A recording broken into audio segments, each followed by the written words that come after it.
ಎಲ್ಲ ಕೆಲಸವೂ ಕೈಗೂಡಿದವು.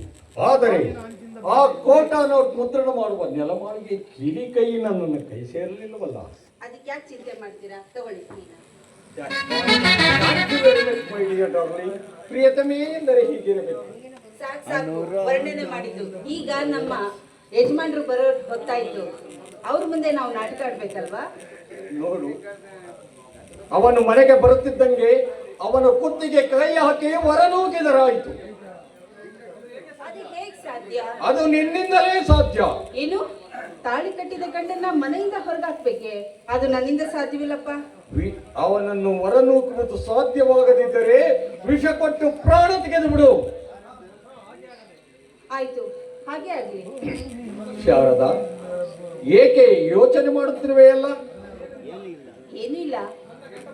ನನ್ನ ಗಂಡ ಬಂದ್ರೆ ಅವ್ರಿಗೆ ಉತ್ತರ ಕೊಡುವಷ್ಟು ತಾಕತ್ ನನಗಿದೆಯಾ ಅಂತ ಯೋಚನೆ ಮಾಡ್ತಾ ಇದ್ದೀನಿ.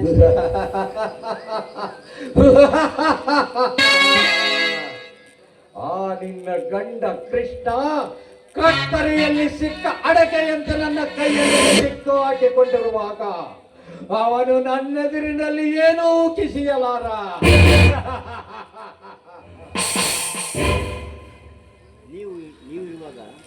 ನೀವಿರುವಾಗ ನಾನ್ಯಾಕೆ ಚಿಂತೆ ಮಾಡ್ಲಿ?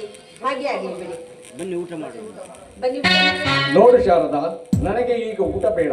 ನನ್ನ ಮನಸ್ಸಿಗೆ ಆನಂದವಾಗುವ ಒಂದು ಹಾಡನ್ನು ಹಾಡು. ಅಲ್ಲ, ಅಡಿಗೆ ಎಷ್ಟು ಸರಿ ಮಾಡ್ತೀರಿ ನೀವೆಲ್ಲ?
ಜೀವ ತುಂಬು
ನೋಡಿ